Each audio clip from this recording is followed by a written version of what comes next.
Hi guys, നമ്മളിന്ന് നോക്കാൻ പോകുന്ന പോർഷൻ വന്നിട്ട് സർവർ മെയിൻ്റെനൻസ് ആണ് ഫസ്റ്റ് നമ്മൾ നോക്കാൻ പോകുന്നത്. സോ ഇപ്പോൾ നമ്മൾ എന്താ ചെയ്യുന്നത് വെച്ചാൽ, നമ്മൾ എന്തെങ്കിലും ഒരു കോഡ് നമ്മുടെ പ്രൊജക്റ്റിൽ കോഡൊക്കെ ചേഞ്ച് ചെയ്ത് കഴിയുമ്പോൾ നമ്മൾ നമ്മുടെ സർവറിൽ പോയിട്ട് നമ്മുടെ ടെർമിനൽ ഉണ്ടല്ലോ, നമ്മുടെ ടെർമിനലിൽ പോയിട്ട് ഇവിടെ സ്റ്റോപ്പ് ചെയ്തിട്ട് രണ്ടാമത് സ്റ്റാർട്ട് ചെയ്യണം ആക്ച്വലി. സോ അത് ഭയങ്കര അനോയിങ്ങാണ്. നമ്മളിപ്പോൾ ഈച്ച് ആൻഡ് എവറി ലൈക്ക് എന്ത് ചെറിയ ഈ കോഡ് നമ്മൾ ചേഞ്ച് ചെയ്യുമ്പോൾ നമുക്കത് ഇങ്ങനെ എന്താ പറയുക, ഈ സ്റ്റോപ്പ് ചെയ്യുക, സർവർ പിന്നെ സ്റ്റാർട്ട് ചെയ്യുക, ഭയങ്കര അനോയിങ് ആയിട്ട് തോന്നും. സോ അതിന് റിസോൾവ് ചെയ്യാൻ വേണ്ടിയിട്ട് നമ്മൾ ലൈബ്രറി യൂസ് ചെയ്യുന്നുണ്ട്, അതാണ് നോഡ് മോഡ്. സോ നോഡ് മോഡിൻ്റെ പർപ്പസ് എന്താണെന്ന് വെച്ചാൽ, അത് നമ്മൾ പ്രൊജക്റ്റിൻ്റെ പ്രൊജക്റ്റിൻ്റെ ഉള്ളിലത്തെ ഫയൽസൊക്കെ ഫുൾ വാച്ച് ചെയ്തിട്ട്, എന്നിട്ട് നമ്മുടെ പ്രൊജക്റ്റിൽ എവിടെയെങ്കിലുമൊക്കെ കോഡ് ചേഞ്ച് ചെയ്യുന്നുണ്ടോ അപ്പോൾ ഓട്ടോമാറ്റിക്കലി റീസ്റ്റാർട്ട് ചെയ്യും. ഓക്കെ. സോ നമ്മുടെ സർവറിൽ എപ്പോഴും ലേറ്റസ്റ്റ് കോഡായിരിക്കും റൺ ചെയ്യുന്നുണ്ടാവുക അങ്ങനെ നോക്കുമ്പോൾ. അപ്പം നമുക്ക് ഫസ്റ്റ് ഇതിൽ ഞാൻ സ്റ്റോപ്പ് ചെയ്യണം സർവർ. എന്നിട്ട് നമുക്ക് നോഡ് മോഡ് ഇൻസ്റ്റാൾ ചെയ്യണം. So npm install node mode എന്ന് കൊടുത്തു കഴിഞ്ഞാൽ വെയിറ്റ് ചെയ്യാം. സോ അത് ഇൻസ്റ്റാൾ ആവണവരെ വെയിറ്റ് ചെയ്യാം. സോ ഇത് ഇൻസ്റ്റാൾ ആയിട്ടുണ്ട്, ആക്ച്വലി നോഡ് മോഡ് ഇൻസ്റ്റാൾ ആയിട്ടുണ്ട്. എന്നിട്ട് നമ്മൾ നമ്മുടെ package.jsonൽ സ്ക്രിപ്റ്റിൽ പോയിട്ട് നമ്മൾ എഴുതും. ഞാൻ ഡെവ് എന്ന് ചെയ്തിരുന്നു, ഡെവ് എൻവയോൺമെൻ്റ് ആണ് നമ്മൾ യൂസ് ചെയ്യുന്നത് കറൻ്റ്ലി. അപ്പോൾ ചുമ്മാ ഡെവ് എന്ന് ഞാൻ കൊടുത്തു, ഡെവ് എൻവയോൺമെൻ്റ് ആണ് ആക്കിയിട്ടുണ്ട്. എന്നിട്ട് ഞാനിതിൽ node mode server dot J S കൊടുത്തു. അപ്പോൾ അതിന് ശേഷം നമ്മൾ സർവർ സ്റ്റാർട്ട് ചെയ്യുക. npm run dev എന്ന് കൊടുത്തു കഴിഞ്ഞിട്ട് വെയിറ്റ് ചെയ്യാം. അപ്പോൾ മനസ്സിലായി. സോ സർവർ നമ്മൾ സ്റ്റാർട്ട് ആയിട്ടുണ്ട്. Listen to 4000. സംശയം ഉണ്ടെങ്കിൽ നമുക്ക് ഇവിടെ പോയിട്ട് 4000 ഒന്ന് റീലോഡ് ചെയ്ത് നോക്കാം. ഡാറ്റ വരുന്നു. സോ അത് സർവർ റൺ ആയിട്ടുണ്ട്. ഇനി നമ്മൾ ചുമ്മാ ഞാനിവിടെ ടെസ്റ്റ് ഡാറ്റ, ഇപ്പോൾ നമ്മുടെ ഇത് നോക്കിക്കഴിഞ്ഞാൽ ലിസൺ ടു 4000 നമ്മൾ npm റൺ കൊടുത്തു, ലിസൺ ടു 4000 എന്നുണ്ട്. ഇപ്പം ഞാൻ സേവ് ചെയ്തിട്ടില്ല, സേവ് ചെയ്യാം. നമുക്ക് ടെസ്റ്റ് ഡാറ്റ സേവ് ചെയ്യാം. എന്നിട്ട് പോയി കഴിഞ്ഞാൽ ഓട്ടോമാറ്റിക് റീസ്റ്റാർട്ട് ചെയ്യുന്നത്, റീസ്റ്റാർട്ട് ഡ്യൂ ടു ചേഞ്ചസ് എന്ന് പറഞ്ഞിട്ട് വരുന്നു. Starting node server dot J S ഒക്കെ എന്ന് പറഞ്ഞിട്ട്. അപ്പോൾ നമുക്ക് ചുമ്മാ അത് സേവ് ചെയ്തിട്ടാൽ മതി. നമുക്ക് അടിക്കുന്ന കോഡ് കൊടുത്തിട്ട് സേവ് ചെയ്തിട്ട് കഴിഞ്ഞാൽ ഓട്ടോമാറ്റിക്കലി ഇത് സ്റ്റാർട്ട് ചെയ്തോളൂ. നോട്ട് മോഡ് നോക്കിക്കോളും കാര്യങ്ങൾ. നമുക്കിങ്ങനെ സ്റ്റോപ്പ് ചെയ്യുക, സ്റ്റാർട്ട് ചെയ്യുക ഒന്നും ചെയ്യേണ്ട ആവശ്യമില്ല. സോ ഇതാണ് നോട്ട് മോഡിൻ്റെ ലൈക്ക് ഒരു ബേസിക് ഐഡിയ. നമ്മൾ യൂസ് ചെയ്യാൻ പോകുന്നത് നോട്ട് മോഡാണ് ഇനി അങ്ങോട്ടുള്ളത്. ഓക്കെ. ഇനി നമ്മൾ അടുത്തൊരു ചെറിയ സെക്ഷൻ ആയതുകൊണ്ട് ഞാനൊരു സെക്ഷൻ കൂടി ആഡ് ചെയ്യാണ് ഇതിൻ്റെ ഉള്ളിൽ. അത് നമ്മുടെ ഒരു ലോജിക്ക് നമ്മുടെ ക്വറീസിൽ ഹാൻഡിൽ ചെയ്യാൻ വേണ്ടി ലോജിക്സിൻ്റെ വർക്ക് എങ്ങനെ നമുക്ക് നോക്കാം എന്നുള്ളതാണ് നമുക്ക് നോക്കാൻ പോകുന്നത്. എന്ന് വെച്ചാൽ ഈ ക്വറീസൊക്കെ എങ്ങനെ ഹാൻഡിൽ ചെയ്യാം, അതിൻ്റെ ലോജിക്ക് എന്താണ് എന്നുള്ളതൊക്കെ അതിൻ്റെ ചെറിയ പാർട്ട് നമുക്ക് നോക്കാം. സോ നമുക്ക് ഇപ്പോൾ നമ്മൾ എഴുതിയിരുന്നത് ഒരു യൂസേഴ്സ് ലിസ്റ്റാണ് നമ്മൾ എഴുതിയേക്കുന്നത് കറൻ്റ്ലി നമ്മുടെ ആപ്ലിക്കേഷനിൽ. ഇനി നമ്മൾ ചെയ്യാൻ പോകുന്നത് വെച്ചാൽ ഒരു കമ്പനി ഈ കറസ്പോണ്ടിങ് യൂസറിന് കൊടുത്തിട്ട് എങ്ങനെ മാപ്പ് ചെയ്യാം, അല്ലെങ്കിൽ ലൈക്ക് എങ്ങനെ നമുക്ക് ആക്സസ് ചെയ്യാം കറസ്പോണ്ടിങ് യൂസർ വെച്ചിട്ട്, കറസ്പോണ്ടിങ് കമ്പനി വെച്ചിട്ട് എന്നുള്ളത് നോക്കണമാണ് നമ്മൾ ചെയ്യുന്നത്. സോ ഇപ്പോൾ ഇനി കമ്പനി ആഡ് ചെയ്തിട്ട് ആ കമ്പനി നമുക്ക് റിലേറ്റ് ചെയ്യണം കറസ്പോണ്ടിങ് യൂസറിന്. സോ അതാണ് ചെക്ക് ചെയ്യേണ്ടത്. അതിന് ഞാൻ എന്താ ചെയ്യണം, ചിലപ്പോൾ സ്ലൈഡ് 12 പോയി കഴിഞ്ഞാൽ നമുക്കിവിടെ കാണാൻ പറ്റും കമ്പനി ഐ ഡി. ആക്ച്വലി ആരോ മാർക്ക് തെറ്റാണ്. ഐഡിയിലായി ഞാൻ എടുക്കേണ്ടത് കമ്പനി ഐ ഡിയാണ്. കമ്പനി ഐ ഡി എടുത്തു കഴിഞ്ഞിട്ട് കമ്പനി ഐ ഡി എടുത്തിട്ട് കമ്പനി ഐ ഡി ഇവിടെ നമ്മൾ കമ്പനിയിൽ നിന്നൊരു പ്രോപ്പർട്ടി, ഒരു ടേബിളോ ഒരു പ്രോപ്പർട്ടി, ആക്ച്വലി ശരിക്കും ഒരു ടേബിളാണ് നമ്മൾ ഡാറ്റാബേസ് സൈഡിലേക്ക് വരുമ്പോൾ പറയുക കമ്പനി ടേബിൾ. അതിൽ ഐ ഡി 3 പാരാമീറ്റേഴ്സ് ഉണ്ട്, പ്രോപ്പർട്ടീസ് ഉണ്ട് ഇതിലിപ്പോൾ. സോ ആ properties I D, name, description എന്നാണ് 3 പ്രോപ്പർട്ടീസ്. എന്നിട്ട് ഈ ഐ ഡി ഉണ്ടല്ലോ, ഈ ഐ ഡി ആണ് നമ്മൾ യൂസർക്ക് പാസ് ചെയ്യുക. സോ കമ്പനി ഐ ഡി എന്ന് വെച്ചാൽ അത് റിലേറ്റ് ചെയ്യും ഏത് കമ്പനിയാണ് കറസ്പോണ്ടിങ് യൂസർ വർക്ക് ചെയ്യണത് എന്നുള്ളത്, അതിന് വേണ്ടിയിട്ടാണ്. സോ നമുക്ക് ഇംപ്ലിമെൻറ്റ് ചെയ്യുമ്പോൾ കുറച്ചും കൂടി ഐഡിയ കിട്ടും നമ്മുടെ കേസിൽ. സോ നമുക്ക് കമ്പനീസൊക്കെ ആഡ് ചെയ്യുന്നുണ്ട്. സോ നമ്മൾ ഇപ്പോൾ കറൻ്റ്ലി ഡി ബി യൂസ് ചെയ്തുകൊണ്ട് നമ്മൾ കമ്പനീസ് എവിടെ ആഡ് ചെയ്യുന്നു വെച്ചാൽ നമ്മൾ DB.json മുമ്പ് വർക്ക് DB.json ആഡ് ചെയ്യുന്നു. എന്നിട്ട് നമ്മൾ നമ്മുടെ സ്കീമയിൽ പോയിട്ട് കമ്പനി ടൈപ്പ് നമ്മൾ ക്രിയേറ്റ് ചെയ്യണം. യൂസർ ടൈപ്പ് ക്രിയേറ്റ് ചെയ്തില്ലേ മുമ്പ്, അതേപോലെ നമ്മൾ കമ്പനി ടൈപ്പ് ക്രിയേറ്റ് ചെയ്യണം. സോ എന്നിട്ട് അതാണ് നമ്മൾ വർക്ക് ചെയ്യുന്നത്. സോ നമുക്ക് ആലോചിക്കുക, ഇവിടെ നമ്മൾ കമ്പനി ID ആയിട്ട് ക്രിയേറ്റ് ചെയ്യും 3 പ്രോപ്പർട്ടി: ID, നെയിം, ഡിസ്ക്രിപ്ഷൻ. എന്നിട്ട് ഈ ID ഉണ്ടല്ലോ, ഇത് ആക്ച്വലി പ്രൈമറി കീ ആയിരിക്കും. ഈ കമ്പനിയുടെ ID പ്രൈമറി കീ ആണ്. ഈ ID ഇവിടെ പാസ് ചെയ്താൽ ഫോറിൻ കീ ആയിട്ട് ആക്ട് ചെയ്യും ആക്ച്വലി. സോ അതിന് വേണ്ടിയിട്ടാണ് നമ്മൾ യൂസ് ചെയ്യുന്നത്. അപ്പോൾ ഇത് റിലേറ്റ് ചെയ്യാൻ കുറച്ചുകൂടി എളുപ്പമാണ് അങ്ങനെ. സോ ഇതാണ് നമ്മൾ ഇംപ്ലിമെൻറ്റ് ചെയ്യാൻ പോകുന്നത്. ഇത് എങ്ങനെ ഇംപ്ലിമെൻറ്റ് ചെയ്യുക വെച്ചാൽ നമ്മൾ ആസ് യൂഷ്വൽ പറഞ്ഞു, ഇപ്പോൾ DB യൂസ് ചെയ്ത് നമ്മൾ ഡാറ്റ DB.jsonൽ കൊടുക്കണം. സോ ഞാൻ DB.jsonൽ പോയിട്ട് ഇവിടെ യൂസേഴ്സാണ് ഇപ്പോൾ കറൻ്റ് കിടക്കുന്നത്. എന്നിട്ട് ഞാനൊരു ആഡ് ചെയ്യാണ് കമ്പനീസ് ആഡ് കൊടുക്കണം. Currently ID,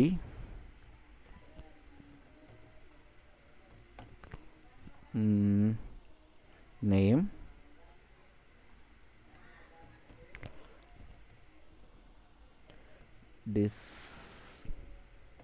description. ഓക്കെ, ഞാനപ്പോൾ 2 കമ്പനിയാണ് കൊടുക്കാൻ ഉദ്ദേശിക്കുന്നത്. ഇതൊന്ന്. സോ ഇതിൻ്റെ വാല്യൂ വന്നിട്ട് ഞാൻ കൊടുക്കാൻ ഉദ്ദേശിക്കുന്നത്, ഫസ്റ്റ് ഞാൻ എല്ലാം ഡബിൾ കോട്ട്സിലാണ് കൊടുക്കുന്നത്. ലൈക്ക് ഡബിൾ കോട്ട്സിൽ വേണം ഇത് കൊടുക്കാനായിട്ട്. സിംഗിൾ കോട്ട്സ് കൊടുത്താൽ എടുക്കില്ല. DB.json ആയതുകൊണ്ട് നമ്മൾ ഡബിൾ കോട്ട്സിൽ കൊടുക്കേണ്ടത്. അത് കഴിഞ്ഞിട്ട് നെയിമായി, നെയിമിൽ ഞാൻ ID 1 കൊടുത്തു, നെയിമിൽ ആപ്പിൾ കൊടുക്കണു. ഡിസ്ക്രിപ്ഷൻ വന്നിട്ട് ഞാൻ ആപ്പിളിൽ ഐഫോൺ കൊടുക്കുകയാണ് ഡിസ്ക്രിപ്ഷനിൽ. അതേപോലെ തന്നെ ഇനി ID ഇവിടെ ഞാൻ ID 2 കൊടുക്കുകയാണ്.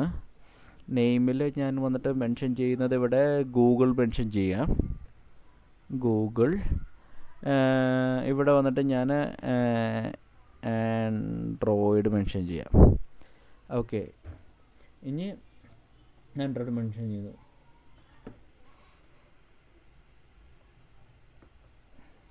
സോ ഇനി ഞാനിവിടെ എന്താ ചെയ്യുന്നത് വെച്ചാൽ, ഇപ്പോൾ 2 കമ്പനിയും 2 യൂസറായിട്ടുണ്ട്. അപ്പോൾ ഒരു കോംപ്ലിക്കേഷൻ കുറച്ച് പ്രോബിലിറ്റി ഒക്കെ ആയിട്ട് ആഡ് ചെയ്യാൻ വേണ്ടിയിട്ട്, പെർമുട്ടേഷൻ കോമ്പിനേഷൻ ഒന്ന് ആഡ് ചെയ്യാൻ വേണ്ടിയിട്ട് ഞാൻ ഒരു യൂസറും കൂടി ആഡ് ചെയ്യാണ്. ഓക്കെ, അപ്പം ഞാൻ കോപ്പി പേസ്റ്റ്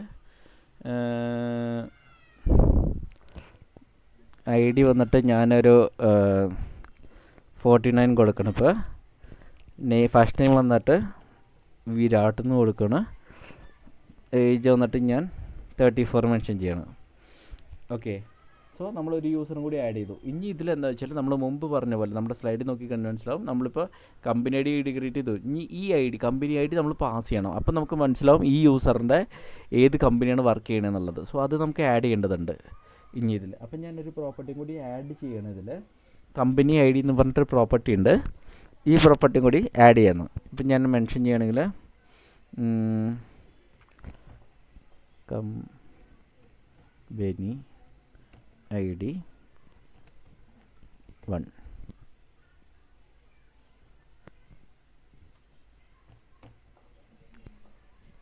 സൗരവിന് ഞാൻ കമ്പനി ID 2 കൊടുത്തു. എന്നിട്ട് വിരാട്ടിന് തിരിച്ച് കമ്പനി ID ഞാൻ 1 കൊടുത്തു. ഓക്കെ, അപ്പോൾ 2 പേർക്ക് 2 പേര് ആപ്പിളിൽ വർക്ക് ചെയ്യുന്നു, സൗരവ് മാത്രം ഗൂഗിളിൽ വർക്ക് ചെയ്യുന്നു എന്നതിലാണ് വർക്ക് ചെയ്യുന്നത് ഞാനിപ്പോൾ. എന്നിട്ട് നമുക്കൊരു കാര്യം ചെയ്യാം. നമ്മൾ മുമ്പ് ഇത് എങ്ങനെ റൺ ചെയ്തെന്ന് വെച്ചാൽ,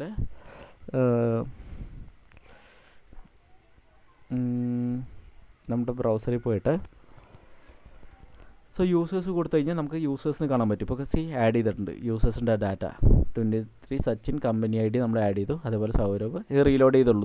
നമ്മൾ മുമ്പത്തെ ക്ലാസ്സിൽ പറഞ്ഞിരുന്നു 2 സെർവർ പാരലി റൺ ചെയ്യേണ്ടതെന്നുള്ളത്. ഇത് 3000 DB സെർവർ വെച്ച് നമ്മൾ റൺ ചെയ്ത ഡാറ്റയാണ് നമ്മൾ കാണുന്നത്, ഇപ്പോൾ അപ്ഡേറ്റ് ചെയ്ത ഡാറ്റയാണ് കാണുന്നത്. സോ 3 യൂസറുണ്ട്. 3 യൂസറിൽ സച്ചിൻ, സൗരവ്, വിരാട്ട് പുതിയത് ആഡ് ചെയ്തു. എന്നിട്ട് കമ്പനി ID പ്രോപ്പർട്ടി ഞാൻ കറസ്പോണ്ടിങ്ങിൽ ആഡ് ചെയ്തു. ഇനി ഇവരുടെ ഇത് കിട്ടണമെങ്കിൽ കമ്പനീസ് കൊടുത്തു കഴിഞ്ഞാൽ നമുക്ക് കാണാൻ പറ്റും നമ്മൾ ആഡ് ചെയ്ത 2 കമ്പനിയും കൂടി കാണാൻ പറ്റും. ഓക്കെ, എന്നുവെച്ചാൽ ആപ്പിളും ഗൂഗിളും കണ്ടു. ഇനി ആപ്പിളിൻ്റെ ഡേറ്റ കമ്പനി ID 1 പാസ് ചെയ്ത് കഴിഞ്ഞാൽ എന്ത് ഡാറ്റയാണ് കിട്ടുക എന്നുള്ളത് നമുക്ക് നോക്കാം. അപ്പോൾ കറക്റ്റായിട്ട് വന്നു, ആപ്പിളിൽ നിന്ന് വന്നിട്ടുണ്ട്. ഓക്കെ, സോ നമുക്കിനി ആലോചിക്കാം, നമ്മൾ ഈ ജേസൺ സർവറിൻ്റെ അടുത്ത് പറയണം ലൈക്ക് എൻ്റെ യൂസർ ഏത് company ID, like company ID 1 work ചെയ്യുന്ന യൂസേഴ്സൊക്കെ എടുക്കാൻ പറയണം. ആക്ച്വലി ഇപ്പോൾ ആപ്പിളിൽ വർക്ക് ചെയ്യണ ആരൊക്കെ യൂസേഴ്സ് ഉണ്ടോ അവരുടെ ഡീറ്റെയിൽസ് എനിക്ക് വേണമെന്ന് പറയണം. അപ്പോൾ അത് എങ്ങനെയാണ് നമ്മൾ ജേസൺ സർവറിലേക്ക് പറയുക, ലൈക്ക് എങ്ങനെയാണ് ആ ഡാറ്റ കിട്ടുക എന്നാണ് നമ്മൾ നോക്കാൻ പോകുന്നത്. നമ്മൾ കമ്പനീസ് കൊടുത്തു കഴിഞ്ഞാൽ ലോക്കൽ ഹോസ്റ്റ് 3000 കമ്പനീസ് കൊടുത്തു കഴിഞ്ഞാൽ നമുക്ക് ഈ കറക്റ്റായിട്ട് കമ്പനീസ് കിട്ടും, നമ്മൾ കൊടുത്ത കമ്പനീസ് കിട്ടും. സോ ഇതിൽ നമ്മൾ ID 1 ഉള്ള കമ്പനികൾ ഏതാണ് എന്ന് നമുക്ക് നോക്കിക്കഴിഞ്ഞാൽ നമുക്ക് കാണാൻ പറ്റും. ID 1 ഉള്ളത് ആപ്പിൾ ഐഫോൺ ആണുള്ളത്. ഓക്കെ, നമ്മൾ മുമ്പ് പറഞ്ഞിരുന്നു ലൈക്ക് ഇനി ഇത് റിലേറ്റ് ചെയ്യണമെന്നുള്ള പെർട്ടിക്കുലർ യൂസറായിട്ട് നമുക്ക് റിലേറ്റ് ചെയ്യണമെന്ന് പറഞ്ഞിരുന്നു. സോ ഇതെങ്ങനെയാണ് നമുക്കറിയാമെന്ന് വെച്ചാൽ കമ്പനി ID പ്രോപ്പർട്ടി നമ്മളോട് കൊടുത്തിട്ടുണ്ടല്ലോ, സെയിം ലൈക്ക് പ്രോപ്പർട്ടി ആയിരിക്കണം കൊടുക്കുന്നത്. സ്കീമ ഫയലിൽ നമ്മൾ കമ്പനി ID പ്രോപ്പർട്ടി എന്ന് പറഞ്ഞാൽ dy.json നമ്മൾ കൊടുത്തിരുന്നു company ID property. Keyword correct ആയിരിക്കണം യൂസർ ഒബ്ജക്റ്റിൽ. അപ്പോൾ ഈ നമ്മുടെ ജേസൺ സെർവർ ഓട്ടോമാറ്റിക്കലി ആ റിലേഷൻഷിപ്പ് സെറ്റ് ചെയ്യും. ഈ കമ്പനീസിൻ്റെ ID ആണെന്നുള്ളത് ഓട്ടോമാറ്റിക് മനസ്സിലാക്കിയിട്ട് അത് സെറ്റ് ചെയ്യും. അത് ജേസൺ സെർവർ ലൈക്ക് ഇൻറ്റേർണലി അവർ സെറ്റ് ചെയ്തോളൂ, നമ്മൾ അറിയേണ്ട ആവശ്യമില്ല. അപ്പോൾ നമുക്ക് ഇനി ചെക്ക് ചെയ്യേണ്ടതെന്ന് വെച്ചാൽ ഈ ആപ്പിളിൽ വർക്ക് ചെയ്യുന്ന യൂസേഴ്സ് ആരൊക്കെയാണെന്നുള്ളതാണ്. അപ്പോൾ നമ്മൾ എന്താ കൊടുക്കേണ്ടതെന്ന് വെച്ചാൽ /1/users എന്നായിരിക്കും കൊടുക്കേണ്ടാവുക. ഓക്കെ, സോ നമുക്ക് ഔട്ട്പുട്ട് കിട്ടും. ഇൻ കേസ് നിങ്ങൾക്ക് ഈ ടൈമിൽ നോട്ട് ഫൗണ്ട് എന്ന് പറഞ്ഞ എറർ വരുന്നുണ്ടെങ്കിൽ എന്താ പ്രശ്നം എന്ന് വെച്ചാൽ ഇതിൽ നമ്മുടെ ജേസൺ സെർവർ യൂസ് ചെയ്ത വേർഷൻസ് ഒക്കെ തെറ്റായിരിക്കും. ലൈക്ക് അപ്പോൾ കറക്റ്റ് വേർഷൻ യൂസ് ചെയ്യുക. അതിൽ ഓൾറെഡി ഇൻസ്റ്റാൾഡ് ആണെങ്കിൽ നിങ്ങൾ npm അൺഇൻസ്റ്റാൾ ജേസൺ സെർവർ കൊടുത്തിട്ട് npm ഇൻസ്റ്റാൾ ജേസൺ സെർവർ @0 എന്ന് പറഞ്ഞ് കൊടുത്തു കഴിഞ്ഞാൽ കറക്റ്റായിട്ട് വർക്ക് ചെയ്യും. നമ്മൾ മേ ബി നിങ്ങൾ ഇൻസ്റ്റാൾ ചെയ്യുന്നൊക്കെ ബ്രോക്കൺ ലൈബ്രറി ആയിരിക്കും ജേസൺ സെർവറിൻ്റെ മുമ്പത്തെ വേർഷൻസോ അല്ലെങ്കിൽ ഏതെങ്കിലും ഇൻകറക്റ്റ് വേർഷൻസിൻ്റെ ബ്രോക്കൺ ലൈബ്രറി ആയിരിക്കും. സോ അതുകൊണ്ട് ആ ടൈമിൽ നിങ്ങൾക്ക് നോട്ട് ഫൗണ്ട് എന്നുള്ള എറർ കിട്ടാൻ ചാൻസ് ഉണ്ട്. സോ എറർ കിട്ടുകയാണെങ്കിൽ നിങ്ങൾ ഈ 2 സ്റ്റെപ്പ് ഫോളോ ചെയ്താൽ മതി. ഒന്ന് അൺഇൻസ്റ്റാൾ ചെയ്യുക, എന്നിട്ട് രണ്ടാമത് ഈ പറഞ്ഞ വേർഷനിൽ ഇൻസ്റ്റാൾ ചെയ്ത് കൊടുക്കുക. ഓക്കെ, അപ്പോൾ വർക്ക് ചെയ്യിക്കാൻ പറ്റും. ഇൻ കേസ് ഇത് വർക്ക് ചെയ്യിച്ചു കഴിഞ്ഞാൽ നമുക്ക് ഈ കറസ്പോണ്ടിങ് ഔട്ട്പുട്ട് കിട്ടും. ഇപ്പോൾ നമ്മൾ പറഞ്ഞില്ല ആപ്പിൾ വർക്ക് ചെയ്യുന്ന ആരാന്ന് വെച്ചാൽ ഇനി നമുക്ക് ചോദിക്കാം കമ്പനി ID 2 ഉള്ള യൂസേഴ്സ് ആരൊക്കെയാണെന്നുള്ളത് നോക്കാം. എസ്പെഷ്യലി ഗൂഗിളിൽ വർക്ക് ചെയ്യുന്നത് ആരൊക്കെയെന്നുള്ളത് നമുക്ക് ചെക്ക് ചെയ്യണമെങ്കിൽ 2 കൊടുക്കുക. കമ്പനി /2/users എന്ന് കൊടുത്തു കഴിഞ്ഞാൽ നമുക്ക് കറസ്പോണ്ടിങ്ലി ഔട്ട്പുട്ട് കിട്ടും. ഓക്കെ, സോ ഇതെല്ലാം ഒപ്പിക്കുന്ന പണി ജേസൺ സെർവറിൻ്റെ പണിയാണ് ആക്ച്വലി. സോ നമ്മളൊന്നും അറിയേണ്ട ആവശ്യമില്ല, ജേസൺ സെർവർ ഓട്ടോമാറ്റിക്കലി സെറ്റപ്പ് ചെയ്തോളും. അത് കമ്പനി ID പ്രോപ്പർട്ടി ഉള്ള കീവേഡിലുള്ള കളികളാണ് ആക്ച്വലി. കമ്പനി ID പ്രോപ്പർട്ടി ഉള്ള ആ കീവേഡ് വെച്ചിട്ടുള്ള ജേസൺ സെർവർ ഇൻറ്റേർണലി സെറ്റ് ചെയ്തേക്കണം ആ റിലേഷൻഷിപ്പ്. സോ ഇതൊരു ഫാന്റാസ്റ്റിക് ഫീച്ചറാണ് ശരിക്കും പറഞ്ഞാൽ ജേസൺ സെർവറിൻ്റെ കിഡ് ഫീച്ചറാണെന്ന് പറയാം നമുക്ക്. ഓക്കെ, സോ ഞാനിന്ന് ഇവിടെ വെച്ച് നിർത്തണം ഇന്നത്തെ വീഡിയോ. നിങ്ങൾ ഗോ ത്രൂ ചെയ്യുക. എന്തെങ്കിലും എറർ വരികയാണെങ്കിൽ ഈ ടൈമിൽ ലൈക്ക് നിങ്ങൾ ഇത്ര ചെയ്ത പോർഷൻ എറർ വരികയാണെങ്കിൽ കമൻസിൽ പിങ് ചെയ്യുക. ഞാൻ സോൾവ് ചെയ്യാൻ പറ്റുകയാണെങ്കിൽ ഞാൻ പരമാവധി സോൾവ് ചെയ്ത് തരാം. ഓക്കെ, സോ നമുക്ക് അടുത്ത സെഷനിൽ കാണാം. ബൈ.